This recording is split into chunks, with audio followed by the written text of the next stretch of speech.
గురువు గారి నుండి డిఎన్ఏ ఆస్ట్రాలజీ ప్రకారంగా మీ జాతక పరిశీలన చేయించుకుని సలహాలు మార్గదర్శకాలను పొందాలంటే మా త్రిశక్తి డిఎన్ఏ ఆస్ట్రాలజీ యూట్యూబ్ ఛానల్లో మరిన్ని వీడియోలు చూసి ఒక అవగాహనకు వచ్చాక మీకు ఉపయోగపడుతుందనిపిస్తేనే ఫోన్ ద్వారా కానీ లేదా డైరెక్ట్గా కానీ అపాయింట్మెంట్ కొరకు సంప్రదించగలరు. ప్రపంచవ్యాప్తంగా ఉన్న డిఎన్ఏ ఆస్ట్రాలజీ యూట్యూబ్ ఛానల్ ప్రేక్షక మహాశయులందరికీ నా హృదయపూర్వక నమస్కారములు. నేను తిరుపతి పట్టణములోని రేణిగుంట నుండి మీ గుణబ్రహ్మ సరస్వతి.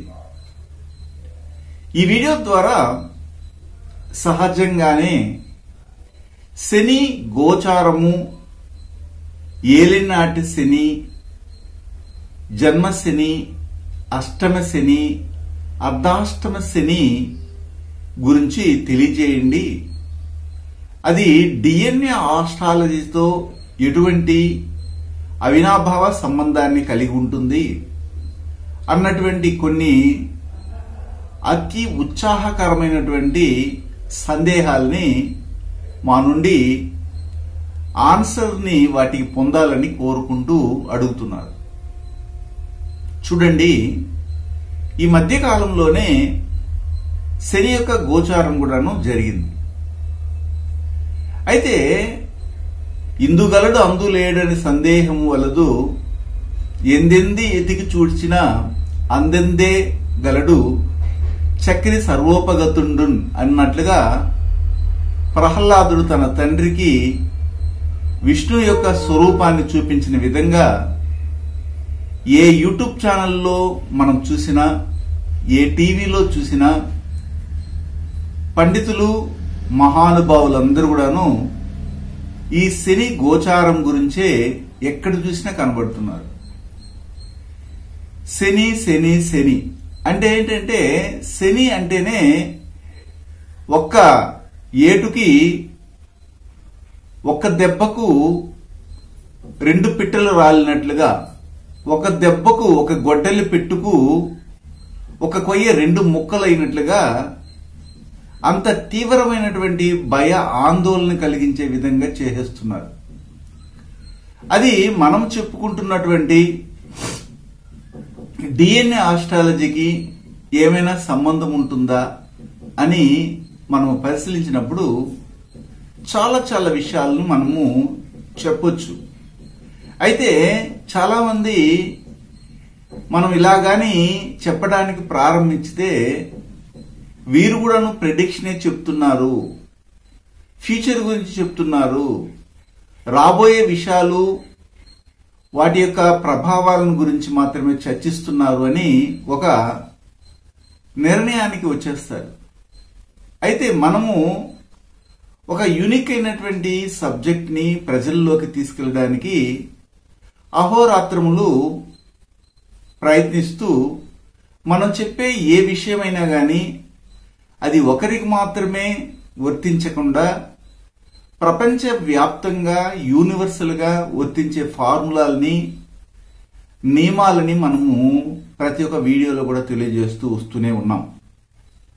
ఆ క్రమంలో ఈరోజు శని గోచారము మకరములో నుంచి కుంభములోకి ప్రవేశించినప్పుడు వివిధ రాసుల వారికి ఏ విధంగా ఉంటుంది అన్న అంశాల్ని మన DNA astrology view of perception తో మనము చూసి చెప్పడానికి ప్రయత్నిస్తున్నాం. ఇక్కడ గమనించినట్లయితే అందరూ ఏమనుకుంటున్నారంటే, ప్రతి పండితుడు కూడాను సంప్రదాయ జ్యోతిష్యం కావచ్చు, లేదా ఇంకొక ఆస్ట్రాలజీ ఎక్సెప్ట్ డిఎన్ఏ ఆస్ట్రాలజీ తప్ప మిగిలిన జ్యోతిష్ శాస్త్ర నిపుణులంతా కూడాను శని మందగమనుడు, చాలా నిదానంగా వ్యవహరించడం జరుగుతుంది, శని దృష్టి చాలా ఇబ్బంది కలిగిస్తుంది, ఏలినాటి శని గాని, జన్మశని గాని, లేదా అష్టమ శని గాని, వృద్ధ శని, గండ శని అని పొంగు శనిని ఇలా రకరకాల పేర్లు పెట్టి ప్రజల్ని భయ ఆందోళనకు గురి చేసి ఏ విషయంలోనైనా గాని పెళ్లి విషయంలో కావచ్చు, చదువు విషయంలో కావచ్చు, ఉద్యోగ విషయంలో కావచ్చు, వృత్తి వ్యాపార విషయాల్లో గాని, ఇతర దేశాలకి ప్రయాణం చేయడము నివసించే విషయంలో కావచ్చు, ఒక గృహ నిర్మాణం చేసే విధానంలో గాని, గృహాన్ని పాత ఇంటిని కొట్టి మళ్ళీ కొత్తగా నిర్మాణం చేసుకునే దానికి గాని, అసెట్స్ ని ఫామ్ చేసుకునే విషయంలో గాని ఇప్పుడు ఈ విధమైన శని జరుగుతుంది, ఇది నష్టాన్ని కలిగిస్తుంది, మీరు ఇలాంటి పనులు చేయకండి, దీనికి ఈ పరిహారం చేయండి అని చెప్తూ ప్రజలకు ఒక అలర్ట్ని, భయ ఆందోళన కలిగించే ఒక అలర్ట్ని అనేక సంవత్సరాల నుండి, చాలా కాలం నుండి ఇలాగా చెప్పి దానికి అలవాటు పడిపోయినటువంటి వారు కూడా మా దగ్గరికి వచ్చినటువంటి వారు ఇప్పుడు కేతు మహాదశ జరుగుతుందండి, బుధ మహాదశ జరుగుతుందండి, లేదా శని మహాదశ జరుగుతుందండి, రాహు దశ శని భుక్తి జరుగుతుందండి, ఇట్లాగా రకరకాల వాళ్ళే సబ్జెక్ట్ ని మాకు చెప్పేస్తున్నారు. ఒకప్పుడు ఈ జ్యోతిష్ శాస్త్రానికి ఒక గొప్ప విలువ ఉండేది. ఎలాంటి విలువ అంటే, ఒక సరస్వతి పుత్రులు, సరస్వతి దేవత అనుగ్రహం ఉన్నటువంటి వారు దాంట్లో అనేకమైన లోతుల్లోకి వెళ్ళి ఒకసారి మనము ఒక మాటని చెప్పేస్తే దాన్ని మనం వెనక్కి తీసుకోలేము. అంటే ఏమిటంటే, మన నోటి నుంచి వచ్చే ప్రతి పదం కూడాను భగవంతుని యొక్క కృపతో వెలువడేదే.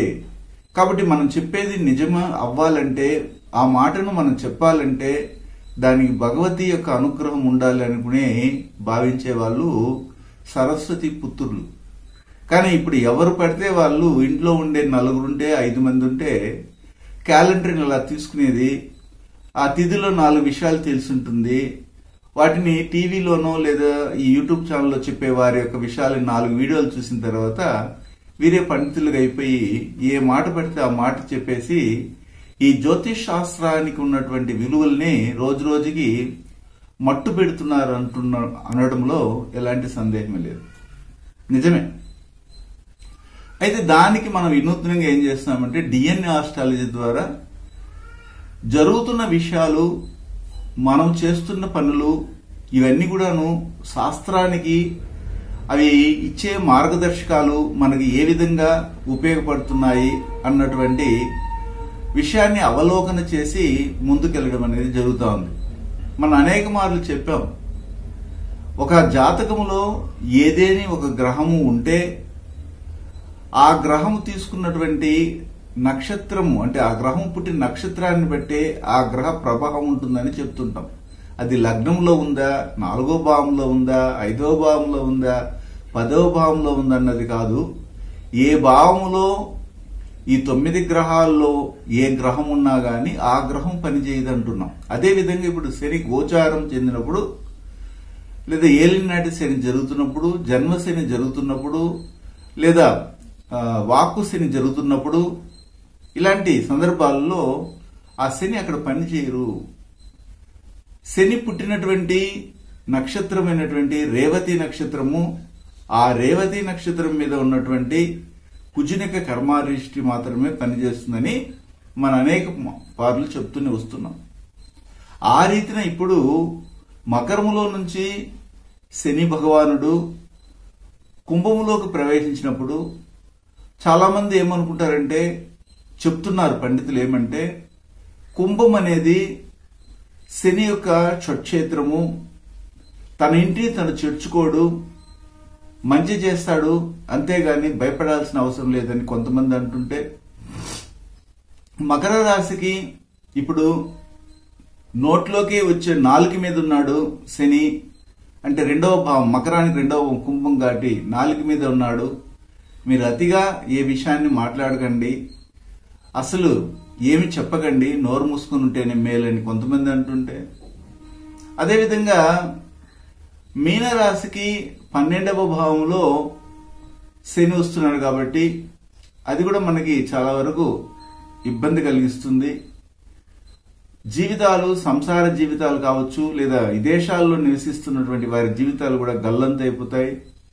కొంతమంది అయితే జైలుకి వెళ్ళిపోతారు, అది వెళ్తారు ఇది వెళ్తారని కూడా చెప్పేస్తున్నారు.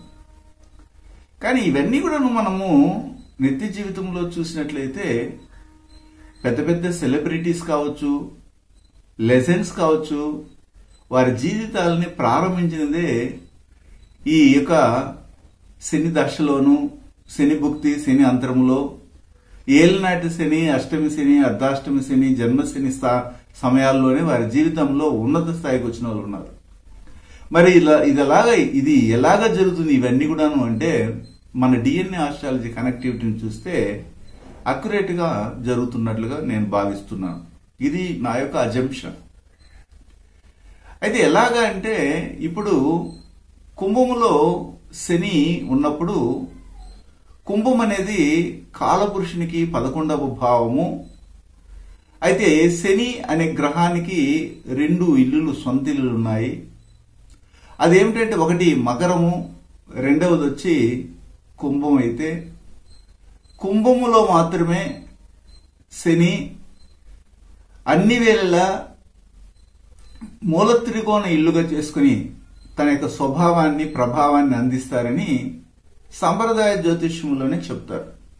మనమేం చెప్తామంటే కాలపురుషునికి 11వ భావం అనేది కుంభము, ఆ కుంభం అనేది శనికి మూల త్రికోణ ఇల్లు. శని పుట్టినటువంటి నక్షత్రం రేవతి కాబట్టి ఈ కుంభము అనే భావానికి అన్ని వేళలా కుజుని యొక్క కర్మారిష్టి ఉంటుందని చెప్తాం. అదేవిధంగా కుజుడు ఆ యొక్క కుంభానికి అన్ని వేళలా కుజ దోషాన్ని, కుజ శాపాన్ని అందిస్తుంటారు అని కూడా చెప్తుంటాం. కానీ అక్కడ శని ఇల్లు కదా, శని ఇంటిలో కుజుని కర్మారిష్టి ఏమిటి అనేది చాలా మందికి అర్థం కానటువంటి ఒక విషయం. కారణం ఏమిటంటే ఇక్కడ కాలపురుషునికి 11వ ఇల్లు కుంభమైనప్పటికీ అక్కడ మాత్రమే అన్ని వేళలా శని యాక్టివేషన్ ఎక్కువ ఉంటుంది కాబట్టి అక్కడ శనిగా తన యొక్క ప్రవర్తనని కలిగి ఉండరు. శని పుట్టినటువంటి నక్షత్రమైనటువంటి రేవతి అనే నక్షత్రంపై ఉన్నటువంటి కుజుని కర్మారిష్టి మాత్రం ఆడ యాక్టివేట్ అవుతుందని మనం చెప్తున్నాం. అందుకనే మీ లగ్నం ఏదైనా గాని 11వ భావము, 11వ భావాధిపతి కుజుని కర్మారిష్టిని, కుజుని శాపాన్ని రేడియేట్ చేస్తారని చెప్పాం.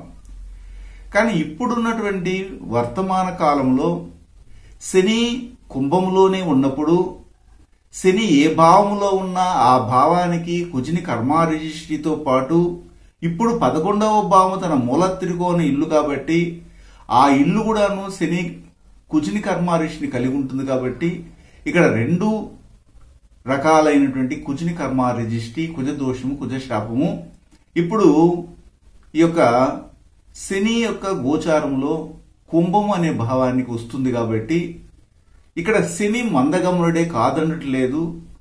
పై వాటిని చూసి మనం నిర్ణయాలు తీసుకోలేము. ఉదాహరణకి మన జీవితాన్నే మనం తీసుకుందాం. మనము శరీరమును కలిగి ఉన్నాము కాబట్టి మనకంటూ ఒక పేరు అనేది ఉంటుంది.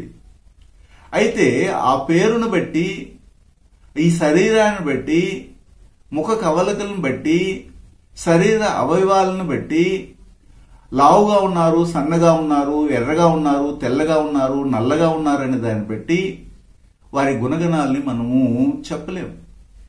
అయితే మన శరీరంలో నిక్షిప్తమైనటువంటి పరమాత్మని యొక్క ప్రమేయముతో కలిగినటువంటి ఆత్మస్వరూపము, ఆ ఆత్మ అనేది ఏ విధంగా మన శరీరంలో ప్రవేశించి తనకు ఇష్టం వచ్చినట్టుగా ఎలాగైతే ప్రవర్తిస్తుందో ఆ ప్రవర్తనను బట్టే ఆ వ్యక్తికి ఏ పేరున్నా, ఏ శరీరం ఉన్నా, ఎంతటి దారుఢ్యం ఉన్నా గాని ఆ ఆత్మ చేసే పనుల్ని నిర్ణయించే విధంగా ఇక్కడ కుంభం అనే భావంలోకి శని అనే గ్రహం ఏర్పడినప్పటికీ గోచారంలో అది శనిగా ప్రవర్తించదు. తన ఆత్మ తను పుట్టినటువంటి నక్షత్రమైనటువంటి రేవతి అనే నక్షత్రము కుజుని కర్మారిష్టిని కలిగి ఉంటుంది కాబట్టి ఆ కుజునిపై ఉన్నటువంటి ప్రభావం అంతా కూడాను, అంటే ఆ శనిపై ఉన్నటువంటి కుజుని యొక్క స్వభావం మాత్రమే యాక్టివేట్ అవుతుందని మనం చెప్తాం.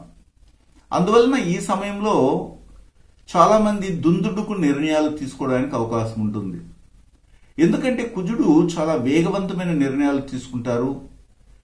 వీరత్వం ఉంటుంది, కోపం ఉంటుంది, ఉద్రేకం ఉంటుంది, ఆవేశం ఉంటుంది, ఒక తేజస్సు ఉంటుంది, ఉజ్వలంగా తను రెచ్చిపోవడం ఉంటుంది. కాబట్టి ఏ విషయమైనా ఇప్పుడే జరిగిపోవాలి అన్నట్టు ఉద్దేశంతో మంచి చెడు అని ఆలోచించకుండా అన్నిట్లో కూడాను యాంగ్జైటీగా యాక్టివేట్ చేయడం అనేది జరుగుతుంది. కాబట్టి ఈ యొక్క శని యొక్క గోచారములో కుంభములో గాని లేదా మిగతా రాసులకి శని యొక్క దృష్టి ఉండడం వల్ల ఆ యొక్క రాసులపైన ఈ ప్రభావం కలిగి చెడిపోతున్నారు అనేసి ఒక ముద్ర వేశారు. కానీ అంతర్లీనంగా ఉన్నటువంటి విషయం ఏమిటంటే కుజుడు అక్కడ యాక్టివేట్ చేయడం వల్లనే వారి యొక్క విద్య విషయంలో కావచ్చు, లేదా ఉద్యోగ విషయంలో కావచ్చు, తీసుకునే నిర్ణయంలో కావచ్చు, అదేవిధంగా వివాహ విషయంలో కావచ్చు, పెళ్లి అయినటువంటి దాంపత్య విషయంలో కావచ్చు, వీరు వెంటనే తీసుకునే నిర్ణయాలు కోపంతోనూ, ద్వేషంతోనూ, ఉక్రోషంతోనూ, ఆక్రోషంతోనూ తీసుకునే నిర్ణయాలు కూడాను అవి మంచి దారిలోనికి మనకి పంపివి. కాబట్టి ఇక్కడ ఆ యొక్క తప్పిదములన్నిటి కూడాను శని యొక్క గోచారం మీదను, శని యొక్క ఏలినాటి శనిని, జన్మ శనిని, వృద్ధ శనిని, అలాగే ఈ యొక్క అష్టమ శనిని, అర్ధాష్టమ శనిని వాటి మీద వేయడం వల్లే శనికి బ్యాడ్ నేమ్ అనేది వచ్చింది. కానీ అక్కడ యాక్టివేట్ చేసేది ఎవరంటే కుజుడే.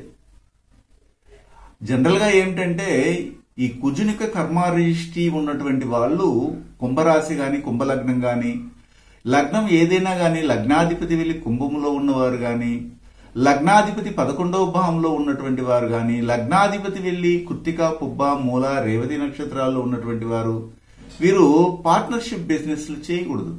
మనమైతే అదే చెప్తుంటాం. డిఎన్ఏ ఆస్ట్రాలజీ విషయానికి వచ్చినప్పుడు మన దగ్గరికి ఎవరికైనా కెరీర్ గురించి డిజైన్ చేయాలన్నప్పుడు మీరు పార్ట్నర్షిప్ బిజినెస్ చేయకండి అంటుంటాం.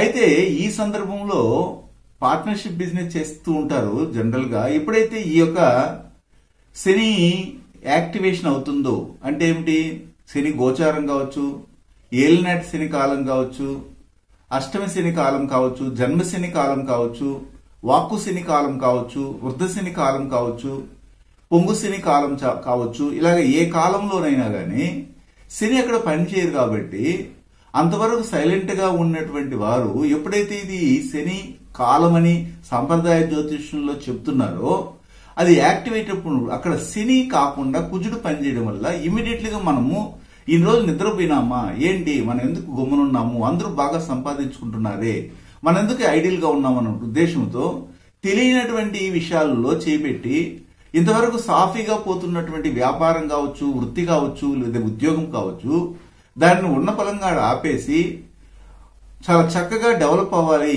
మాకు అంత శక్తి ఉందనే ఉద్దేశంతో ముందుకు వెళ్ళడం వల్ల, ఆక్రోషంతో తీసుకునే నిర్ణయాల వల్ల, ఉద్వేగపూరితంగా తీసుకునే నిర్ణయాల వల్ల వీరు తప్పిదడుగులు వేసి అక్కడ నష్టపోయి లేనిపోయిన అవస్థలు పడి, కష్టాలు పడి, కొట్టుమిట్టయి అంటే ఏమిటి చాలా ఇబ్బందులు పడి తిరిగి శని కాలంలో జరిగింది. కాబట్టి ఇది శని దశలో జరిగింది, శని భుక్తిలో జరిగింది, ఏలినాటి శని కాలంలో జరిగింది, జన్మ శని కాలంలో జరిగింది. ఈ 2.5 సంవత్సరాలు నాకు అవస్థలు పెట్టించిందని శని మీద వేస్తున్నారు. కానీ నిర్ణయాలు తీసుకునేది ఏమిటంటే శని కాదు, అక్కడ తీసుకునేది కుజుడు నిర్ణయాలు తీసుకుంటున్నారు.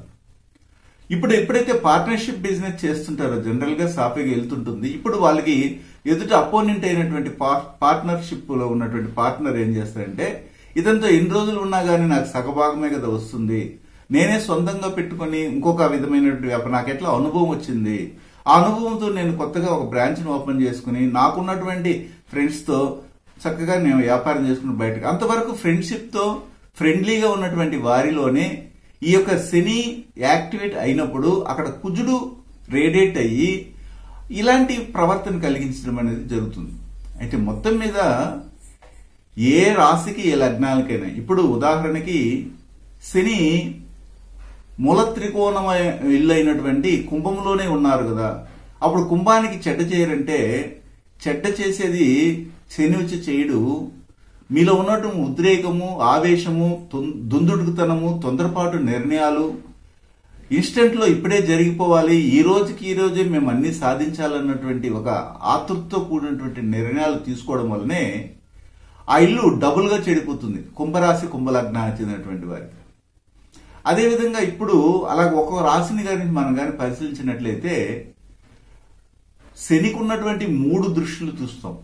ఏమేమిటి? 3వ దృష్టి, 7వ దృష్టి, 10వ దృష్టి చూస్తే ఇప్పుడు కుంభరాశిలో ఉన్నటువంటి శని తనకున్నటువంటి 3వ దృష్టితో మేషాన్ని చూస్తారు. మేషానికి అధిపతి అయినటువంటి కుజుడే అవ్వడం జరుగుతుంది. ఇప్పుడు ఒకవేళ శని 3వ దృష్టితో ఇక్కడ 3వ స్థానం అయినటువంటి మేషాన్ని చూసినప్పుడు అక్కడ శని దృష్టి కాదు పడేది, కుజుని దృష్టి పడుతుంది. అప్పుడు ఇక్కడ కుంభములో నుంచి శని 3వ దృష్టితో చూసిన కుజుని యొక్క తీవ్రతే మళ్ళీ అక్కడ ఉంటే మేషం అనేది అగ్నితత్వం కాబట్టి ఇంకా రెచ్చిపోయే విధంగా, యాక్చువల్ గా మేషరాశి మేషలగ్నం వాళ్ళు కోపిష్టులు, ఆతృతగా వ్యవహరిస్తారు, అందువల్ల ఎక్కువ ఉష్ణశక్తి ఉంటుంది. అందుకని వాళ్ళు మిలిటరీలోను, పోలీస్ డిపార్ట్మెంట్ లోను, ఇతరత ఆర్మీలో గాని ఇలాంటి వాటిలో పనిచేస్తారని కొంతమంది ప్రముఖులు చెప్తుంటారు సంప్రదాయబద్ధ సిద్ధాంతాల ప్రకారంగా. కానీ ఇక్కడ మనం ఏం చెప్తున్నామంటే అలాంటి ఉష్ణ స్వభావాన్ని కలిగినటువంటి ఒక మేషాన్ని చూసినప్పుడు ఆ మేష రాశి వారికి ఎలాంటి ప్రభావం ఉంటుందంటే ఇంకా అధికమైనటువంటి ఉద్రేకం అనేది కలుగుతుంది. అక్కడ నుంచి మళ్ళీ 7వ భావాన్ని చూడడం కూడా జరుగుతుంది. అది కుంభము నుంచి 7వ భావం సింహం అవుతుంది. ఆ సింహం కూడా ఉష్ణతత్వం కలిగినటువంటిది, అగ్నితత్వ రాశి కాబట్టి అక్కడ దానికి అధిపతి సూర్యుడు అవ్వడం జరుగుతుంది. అదేవిధంగా అక్కడ నుంచి 10వ దృష్టితో శని తనకున్నటువంటి 10వ దృష్టితో మళ్ళీ కూడా వృశ్చికాన్ని చూడడం అనేది జరుగుతుంది. ఆ వృశ్చికం అనేది కూడాను కుజునికి సంబంధమైంది. అది జలతత్వ రాశి. ఇలాగా ఈ యొక్క 7, 9, 7, 10, 3 దృష్టిలతో శని చూసినప్పటికీ ఆ శని కాదు చూసేది, కుజుడు చూస్తున్నాడు.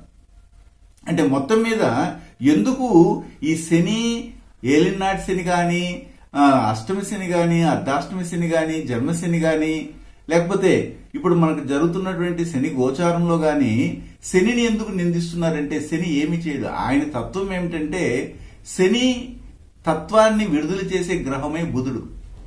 బుధుడు ఎక్కడైతే ఉంటాడో అక్కడ శని పని చేస్తాడని మన డిఎన్ఏ ఆస్ట్రాలజీ ప్రకారంగా చెప్పుకుంటూ వస్తున్నాం. అయితే శని కాలంలో ఏ యొక్క గ్రహం యొక్క కర్మ రిజిస్ట్రీ శాపం పనిచేస్తుందంటే కుజుని యొక్క కర్మ రిజిస్ట్రీ పనిచేస్తుంది.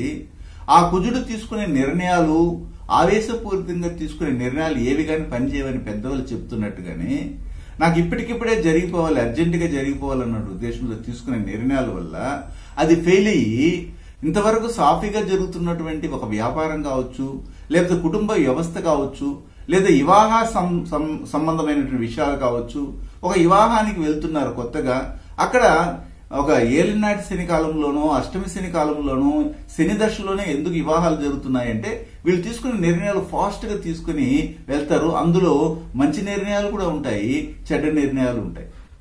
అయితే ఏ నిర్ణయం తీసుకున్నా గానీ ఈ సందర్భంలో ఈ యొక్క శని గోచార సమయంలో గాని శని యొక్క దృష్టి ఏ రాసుల మీద అయితే పడుతుందో, ఏ రాసుల్ని ప్రభావం చేస్తుందో ఆ రాసులకు సంబంధించినటువంటి వారు వేగాన్ని తగ్గించాలి. మెల్లగా చేయడం వల్ల, అంటే మెల్లగా అంటే ఏమిటి, సరైన సమయానికి ఎక్కడ అవసరమో అక్కడ కోపాన్ని ప్రదర్శించాలి, ఎక్కడ అవసరం లేదు అక్కడ సైలెంట్ గా ఉండాలి. కానీ ఈ శని యొక్క ఇప్పుడు చెప్తున్నట్టు గోచారంలో కావచ్చు, దశలో కావచ్చు, భుక్తి అంతరాలలో కావచ్చు, లేకపోతే ఏలినాటి శని లేదా అష్టమ శని ఇలాంటి కాలాల్లో గాని ఎక్కువ వేగంగా మనం తీసుకునే నిర్ణయాల వల్లే ఇక్కడ ఈ డ్యామేజ్ అనేది ఏర్పడుతుంది అనేది నా యొక్క పర్సెప్షన్, నేను గమనించినటువంటి విషయాలు. అది నిజమే కూడా. ఎందుకంటే మనం చెప్తుంటాం, ప్రతిరోజు కూడా వీడియోల్లో వస్తుంటాయి మీకు కూడాను, అక్కడ ప్రతి ఒక్క గ్రహము తన యొక్క ప్రభావాన్ని చూపదు, దానికి బదులుగా అది పుట్టినటువంటి నక్షత్రం మీద ఉన్నటువంటి కర్మ రిజిస్ట్రీని అక్కడ వెదజల్లుతుంది అని మనం చెప్తుంటాం. ఇప్పుడు మీరు ఒక గుడికి వెళ్తారు, మీ పేరు చెప్తారు, అక్కడ ఉన్నటువంటి పూజారి ఏమి నక్షత్రంలో పుట్టావో అని అడుగుతారా లేదా? నేను పలానా మృగశిర నక్షత్రంలో పుట్టాను అని అంటే అప్పుడు ఆయన మీ పేరు చెప్పి మీ గోత్రనామాలు చదివి మీ నక్షత్రం చదివి మీకు మంచి జరగాలి, ఫలానా నక్షత్రం రోజు పుట్టి అదే నక్షత్రం రోజు పోయి అభిషేకం చేయాలని కొంతమంది చెప్తారు, పూజలు చేయాలని కొంతమంది చెప్తుంటారు. మీరు ఏ నక్షత్రంలో అయితే పుట్టారో అదే నక్షత్రంలో అన్నదానం చేయండి అని అంటుంటారు. ఎందుకని? మీరు పుట్టినటువంటి నక్షత్రానికి అంత వాల్యూ ఉన్నట్లే ఒక గ్రహము ఏ నక్షత్రంలో పుట్టిందో ఆ నక్షత్ర ప్రభావాన్ని బట్టి, ఆ నక్షత్రం మీద పనిచేసే కర్మాన్ని బట్టి ఆ యొక్క గ్రహానికి వాల్యూ అనేది ఉంటుంది. అదే విధంగానే ప్రతి గ్రహం కూడా. అంటే మొత్తం మీద నేను చెప్పగలిగే విషయం ఏమిటంటే, ఈ 2023 సంవత్సరంలో గోచారాల్లో శని గోచారము చాలా ప్రత్యక్షమైనట్టు గోచారంగా మనం చెప్పుకుంటున్నాం. అంటే ఇన్ని రోజులు ఒకరి చెంది వెనక్కి మరి వెళ్తున్నటువంటి శని ఒకరిని వీడి ముందుకు వెళ్తుంది. కాబట్టి ఈ గోచార ఫలితాలని చాలా మంది చెప్తున్నారు. మీరు చాలా జాగ్రత్తగా ఉండండి, ఈ సందర్భంలోనే యాక్సిడెంట్స్ అవుతాయి, ఈ సందర్భంలోనే వివాహ సమస్యలు వస్తాయి, ఈ సందర్భంలోనే అతిగా మాట్లాడటం వల్ల ఉద్యోగాలు పోతాయి అంటున్నారు. దీనికి అన్నిటికీ కారణం శని కాదు, అక్కడ చేసేది కుజుడు చేసే నెగిటివ్స్ ఏమిటంటే ముఖ్యంగా 2 విషయాల్ని మనం చెప్పుకోవచ్చు. ఉద్యోగానికి కారకత్వం వహించేదే కుజుడు, అలాగే వివాహానికి కారకత్వం వహించేదే కుజుడు. కుజుని కర్మ రిజిస్ట్రీ. కాబట్టి వివాహ వ్యవస్థను చెడుపుకోవడానికి కుజుడు ఉపయోగపడుతున్నాడు. ఉద్యోగం వచ్చినా సరిగా చేయలేక ముళ్ళ కిరీటం పెట్టుకున్నట్టుగా ఫీల్ అయ్యేది ఈ కుజుని కర్మ రిజిస్ట్రీకి సంబంధించినటువంటి వాళ్ళే. అదేవిధంగా ఉద్యోగం దొరకక అవస్థ పడుతున్నటువంటి వాళ్ళు కూడా కుజుని కర్మ రిజిస్ట్రీ కలిగినటువంటి వాళ్ళే.